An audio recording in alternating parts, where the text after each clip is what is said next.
இன்றைக்கி முருங்கைக்காய் சாம்பார் செய்ய போகிறோம். சாம்பாருக்கு தேவையான எண்ணெயை ஊற்றிங்க.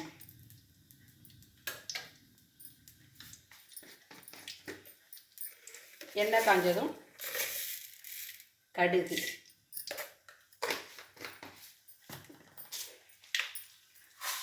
உளுத்தம்பருப்பு,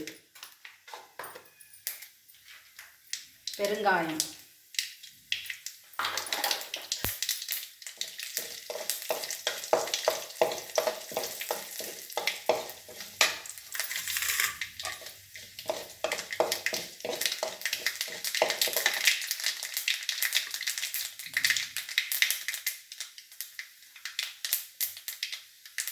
கடுகு வெடிச்சதும் பச்சை மிளகாய்,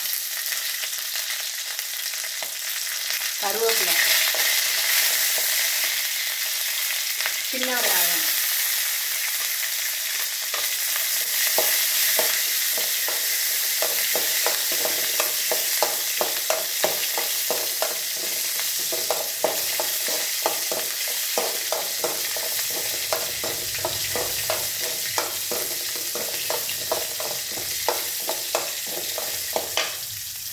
வெங்காயம் வதங்கிடுச்சு.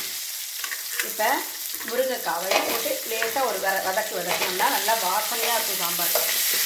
லேசாக வதக்கினா போதும். சும்மா அப்படியே எண்ணெயில் ஒரு வரட்டை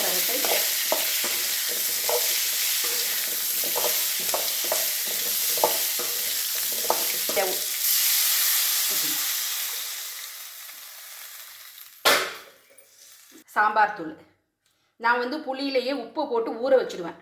நீங்கள் எப்படியோ நீங்கள் இப்போ போடுறதுனால உப்பு போட்டுக்குங்க. நான் புளியிலேயே உப்பு போட்டு ஊற வச்சுடுவேன்.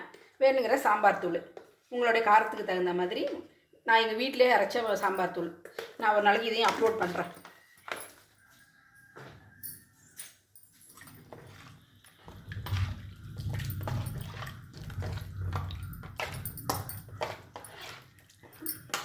நல்லா ஒரு கிண்டி மூடி போட்டு வச்சுருவோம்.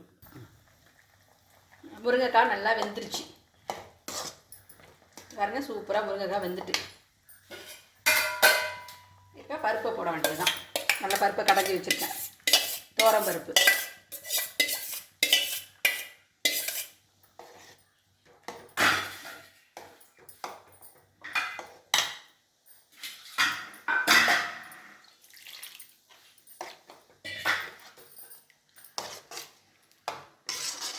முருங்கைக்காய் சுவையான முருங்கைக்காய் சாம்பார் ரெடி.